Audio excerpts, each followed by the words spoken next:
Welcome to motor mania YouTube channel. நான் உங்கள் முகேஷ்.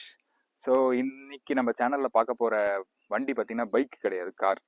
என்ன கார்னா ஹோண்டா CR-V 2003.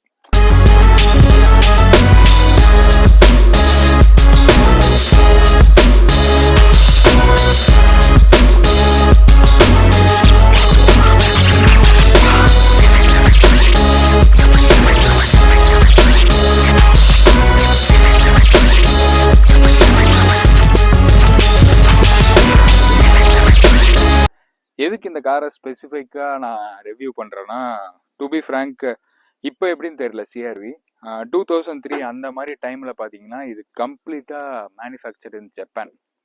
ஸோ இந்த மாதிரி கார் இந்த இந்தியாவில் நமக்கு ப்ரொடக்ஷன் பண்ணது கிடையாது. எல்லாமே ஜாப்பனீஸ் மேனுஃபேக்சரிங் தான்.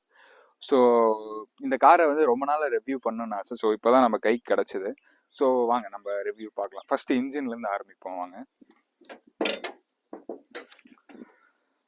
ஸோ இந்த கார் பார்த்தீங்கன்னா ஒரு 2.4 litre petrol iVTEC engine, manufactured in ஜப்பான்னு சொல்லியிருந்தேன் இல்லையா. ஸோ அதுக்கான ரிசம்பிளன்ஸ் தான் இது. இங்கே பாருங்கள், இது manufactured in Japan's with build டேட்டோட கொடுத்துருப்பாங்க. July 3, 2003 அப்போ பில்ட் ஆனது இந்த கார். கொஞ்சம் டஸ்ட்டாக தான் இருக்கும் அந்த காரு. ஸோ ரொம்ப கஷ்டப்பட்டு கிடச்சிது இந்த கார் ஆக்சுவலாக எங்களுக்கு. ஸோ இது பார்த்தீங்கன்னா 2.4 லிட்டர் பெட்ரோல் இன்ஜின். இது கம்ப்ளீட்டாக மெக்கானிக்கல் கார். சென்சார்ஸ்லாம் இப்போ வர மாதிரி மாடர்னைஸ்டு சென்சார்ஸ்லாம் இந்த கார்ஸில் எதுவுமே கிடையாது. ABS பிரேக்ஸ் இருக்குது, full 4 disc brakes, ABS brakes இருக்குது. மற்றபடி இது கம்ப்ளீட்லி ஒரு மெக்கானிக்கலாகவே இது ரன் ஆகிற கார் இது. ஸோ இன்ஜின் இது முடிச்சாச்சு. ஸோ ஃப்ரண்ட் வைஸ் பார்க்குறப்போ 2 ஹெட்லாம்ப்ஸ் வந்துடுது with high beam and low beam. ரெண்டுமே ஹாலோஜன் லேம்ப் தான். அண்ட் இந்த பம்பர் இருக்குது பார்த்தீங்களா, இப்போ வர கார்ஸ் எல்லாமே நம்ம வெளியே இருந்து வாங்கி போடுறோம் பம்பர். அப்போல்லாம் பார்த்தீங்கன்னா இது கம்ப்ளீட்டாகவே இது நீங்கள் நம்புவீங்களா மாட்டேங்குன்னு தெரியல, இது ஜாப்பனீஸ் பில்ட்னால அங்கேருந்து இந்த பம்பரும் அட்டாச் ஆகி தான் வரும் இந்த காருக்கு, இந்த CR-Vக்கு bumper guard. So and we have one third mirror. To be frank, ரொம்ப யூஸ்ஃபுல்லாக இருக்குது இந்த மிரர். நாங்கள் ஒரு சின்ன இதுக்கெலாம் போகிறோம். இது 4x4னால ரியல் டைம் 4x4 ஆக்சுவலாக இந்த கார் 4 வீல் டிரைவு. ஸோ சின்ன பாதைக்கெலாம் போகிறப்போ ரிவர்ஸ் எடுக்கிறப்போ எனக்கு இந்த கண்ணாடி ரொம்ப யூஸ்ஃபுல்லாக இருந்துச்சு. நான் பார்ப்பேன் ஃபார்ச்சுனர் அந்த மாதிரி கார்ஸ்லலாம் இது இருக்கும். எதுக்குடா இந்த மிரர் இருக்குன்னு தான் அப்பப்போ யோசிப்பேன். ஸ்டைலுக்கு இருக்கும்னு நினச்சேன். பட் ஓப்பனாக சொல்ல போனால் ரிவர்ஸ் எடுக்கிறப்போ நம்ம காரோட வீலும் அந்த கரெக்டாக அந்த பள்ளத்தில் எங்கேயும் இறங்காமல் இருக்கா இல்லையான்னு பார்க்கறதுக்காக இந்த மிரர் கொடுத்துருக்காங்க. ரொம்ப யூஸ்ஃபுல்லாக இருக்குது.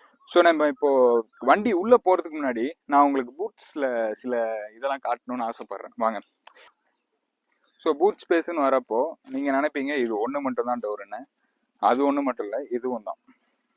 ஸோ இது பார்த்தீங்கன்னா நீங்கள் இந்த கிளாஸ் டோர் ஒன்று நீங்கள் எதில் நினைப்பீங்கன்னா ஹோண்டா பிரியோன்னு நினைப்பீங்க. ஹோண்டா பிரியோவுக்கு முன்னாடியே நம்ம ஹோண்டா CR-Vல இந்த இது இருக்குது. இது எதுக்காக இந்த காரில் இந்த மாதிரி ரெயில்ஸ் கொடுத்துருக்காங்கன்னா, இந்த கார் வந்து ஜஸ்ட் ஒரு ஃபேமிலி கார் மட்டும் இல்லைங்க, இது ஒரு அட்வென்ச்சரஸ் கார். இந்த கார் எடுத்துக்கிட்டிங்க மலைக்கு போகலாம், ட்ரெக்கிங்கு, ஹில்ஸு, அப்புறம் நிறைய இந்த மாதிரி 4x4லேயே நீங்கள் ஓடலாம். இந்த மாதிரி சீனரிஸுக்கு வந்தால் ஃபேமிலியோட வரீங்கன்னா உட்காந்து டைம் ஸ்பெண்ட் பண்ணலாம். இந்த மாதிரி கிளாஸ் நீங்கள் இது பண்ணி விட்டிங்கன்னா உள்ளே உட்காந்து நீங்கள் கொஞ்சம் நேரம் டைம் ஸ்பெண்ட் பண்ணி அந்த ஏர் வரத்துக்காகவே இந்த மாதிரி வச்சுருப்பாங்க போல்.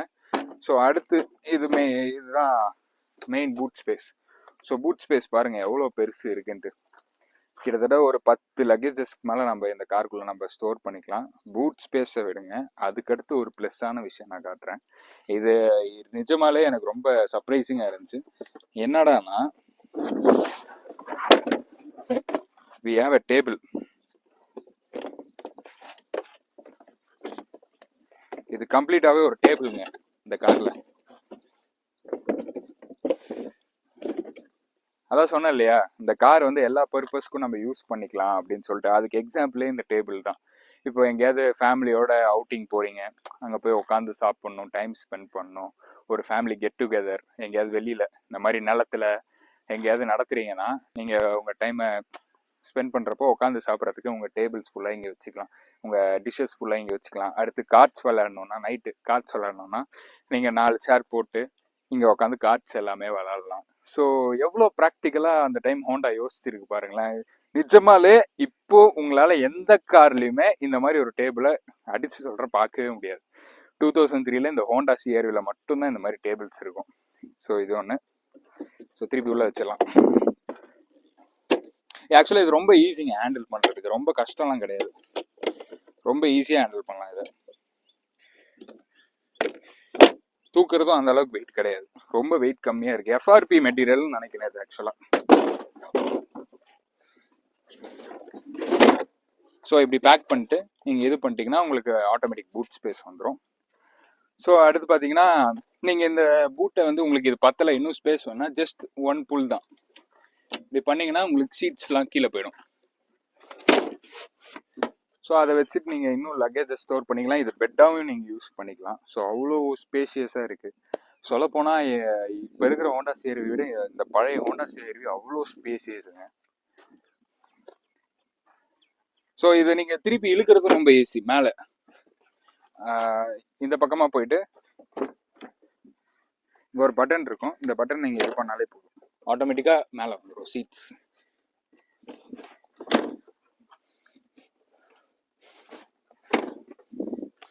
ஸோ சீட்ஸ் மேலே வந்துடும். ஸோ நம்ம இப்போ இன்டீரியர்ஸ் பார்க்கலாம் வாங்க.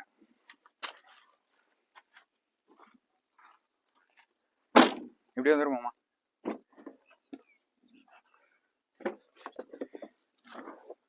ஸோ பின்னாடி உட்கார்ற பொசிஷன், நான் வந்து 6 feet டாலுங்க. ஸோ எனக்கு பாருங்கள் பின்னாடி எவ்வளோ ஆம்பிள் லெக் ரூம் இருக்குது, நல்ல லெக் ஸ்பேஸ் இருக்குது, ப்ளஸ் ஹெட் ரூமும் நல்லாவே இருக்குது. ஸோ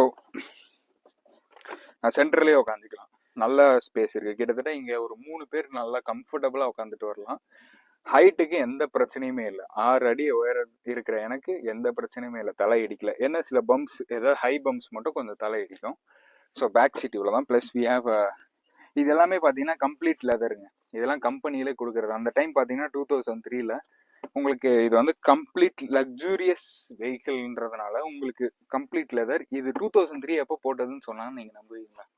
கிட்டத்தட்ட 10 to 15 years மேலே இருக்குது, இன்னும் எதுவுமே ஆகலை, இன்னும் அவ்வளோ பக்காவாக இருக்குது லெதர் சீட்ஸ். சீரியஸாக சூப்பராக இருக்குங்க. அடுத்து ஃப்ரண்ட்டில் போகலாம் வாங்க.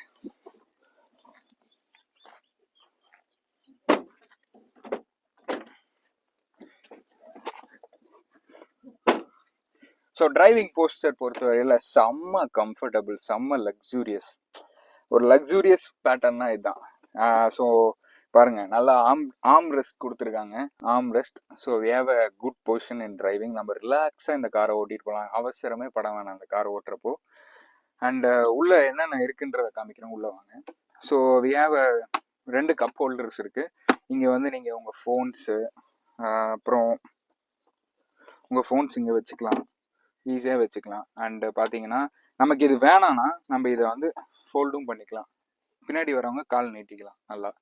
ஸோ அடுத்து பார்த்தீங்கன்னா இது ஏசி கண்ட்ரோல்ஸ், இது டெம்பரேச்சர் கண்ட்ரோல், இது வந்து அந்த ஆட்டோ இது, ப்ளஸ் இது காற்று எங்கெங்கே அடிக்கணும், ஃபேஸ்க்கு அடிக்கணும்னா ஃபேஸ்க்கு அடிக்கிற இது. ஸோ அந்தந்த இது. அண்டு இன்னொன்று பார்த்தீங்கன்னா கூல் பாக்ஸ் அப்போயே கொடுத்துருக்காங்க.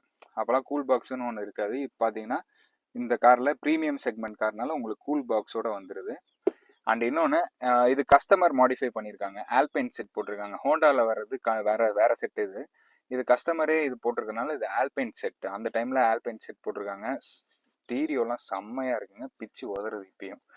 அண்ட் இன்னொன்று மெயின், இது எத்தனை பேர் இந்த ஹேண்ட் கீர் வந்து பழைய ப்ரீமியர் பத்மினி அதிலலாம் பார்த்துருந்தீங்கன்னா, அம்பாசிடர்லாம் பார்த்துருந்தீங்கன்னா ஹேண்ட் கியர் தான் இருக்கும். ஸோ இந்த வண்டியிலே ஹேண்ட் கியர் தான், ஓப்பனாக சூட்டபுளாக இருக்குது. காரை ஸ்டார்ட் பண்ணி நம்ம ஒரு இது பண்ணாதான். நான் உங்களுக்கு இது டெமோ காட்டுறேன், வெயிட் பண்ணுங்க.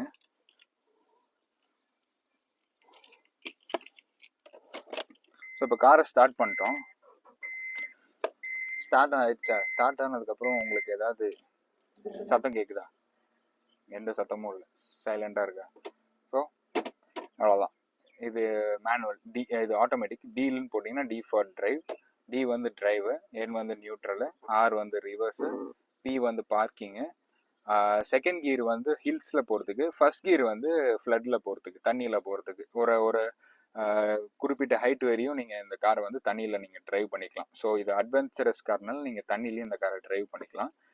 ஸோ இப்போது இவ்வளோ நேரம் ஆன் ஆயிருக்கு, கார் உங்களுக்கு ஸ்டார்ட் பண்ணியிருக்கோம். உங்களுக்கு ஏதாவது ஒரு சின்ன வைப்ரேஷன், ஏதாவது சத்தமாக ஏதாவது கேட்குதா? கார் பார்த்தீங்கன்னா ஸ்டார்ட் ஆனில் தான் இருக்குது. ரேப் பண்ணால் உங்களுக்கு சத்தம் வரும், மற்றபடி கம்ப்ளீட் சைலண்ட்டுங்க இந்த காரு. ஸோ இந்த கார் ஒரு டிரைவ் போகலாம் நம்ம, சரிங்களா? ஹேண்ட் பிரேக்கு எல்லா கார்லையும் இப்படி போட்டு போட்டு பழகி இப்போ இங்கே ஹேண்ட் பிரேக் இங்கே இருக்குது, வித்தியாசமாக இருக்குது. அடுத்து கீர். ஸோ அவ்வளோதான், டீ போட்டாச்சு, ரெடி ஃபார் டிரைவ், நம்ம போகலாம்.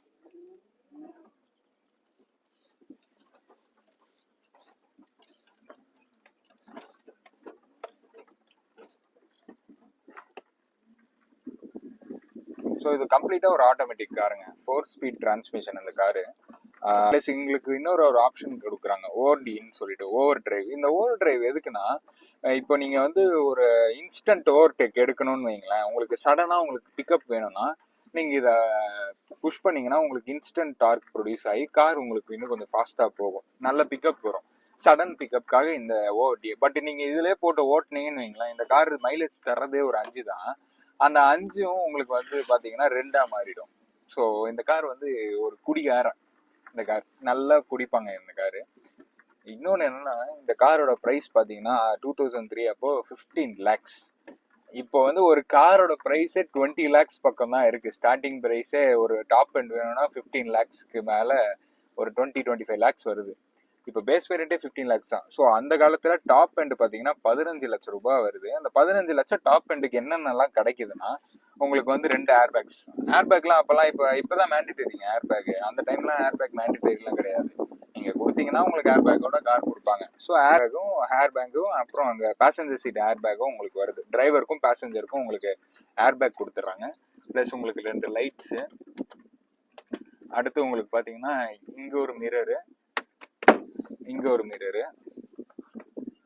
வந்துடுது. அடுத்து உங்களுக்கு பார்த்தீங்கன்னா கம்ப்ளீட் ஃபுல்லி லெதர்டு ப்ளஸ் டேபிளோட வரும் உங்களுக்கு இந்த காரு. அப்புறம் மேலே வந்து உங்களுக்கு ரூஃப் பார்த்தீங்கன்னா, ரூஃப் ரெயில்ஸ் பார்த்தீங்கன்னா நீங்கள் வந்து இது ஃபிட் பண்ணிக்கலாம், எப்படி சொல்கிறது, லக்கேஜஸ் அந்த மாதிரி ஃபிட் பண்ணுற மாதிரி உங்களுக்கு ரூஃப் ரெயில்ஸ் வரும். ஸோ இதில் பேஸ் வேரியண்ட்லாம் அப்போ என்ன விலைன்னு நீங்கள் கேட்பீங்க. பேஸ் வேரியண்ட்டே கிடையாதுங்க, இதில் இருந்தது ஒரே வேரியண்ட்டு டாப் வேரியண்ட், அவ்வளோதான். ஏன்னா இது கம்ப்ளீட் லக்ஸூரியஸ் லைன்னால உங்களுக்கு டாப் எண்ட் மட்டும்தான் கிடைக்குது, பேஸ் வேரியண்ட்டே கிடையாது. அண்ட் இந்த காரில் வந்து நீங்கள் வந்து ஒரு நாளைக்கு எவ்வளோ தூரம், ஒரு 500-1000 கிலோமீட்டர்ஸ் ட்ராவல் பண்ணால் கூட உங்களுக்கு அலுப்பே தெரியாது. ஏன் தெரியுங்களா? நான் இப்போ ஓட்டிட்டு போகிறேன், எனக்கு ஒன்றுமே உங்களுக்கு சத்தம் ஏதாவது கேட்குதா? காரோட சத்தம் அவ்வளோ சைலண்ட்டாக இருக்குது. ஸோ அவ்வளோ கம்ஃபர்டபுளோட இந்த காரை இது பண்ணியிருக்காங்க ஹோண்டா. ஸோ அவ்வளோதாங்க, இதான் ஹோண்டா சிஆர்வியோட review. So first car review இது. உங்களுக்கு பிடிச்சிருந்தா லைக் பண்ணுங்கள், ஷேர் பண்ணுங்கள், கமெண்ட் பண்ணுங்கள், சப்ஸ்கிரைப் பண்ணுங்கள். மறக்காமல் இந்த வீடியோவை பார்க்குறவங்க கண்டிப்பாக சப்ஸ்கிரைப் பண்ணிட்டு பாருங்கள். ஸோ உங்களை அடுத்த வீடியோவில் சந்திக்கிறேன். Until then, it's bye from Mukesh.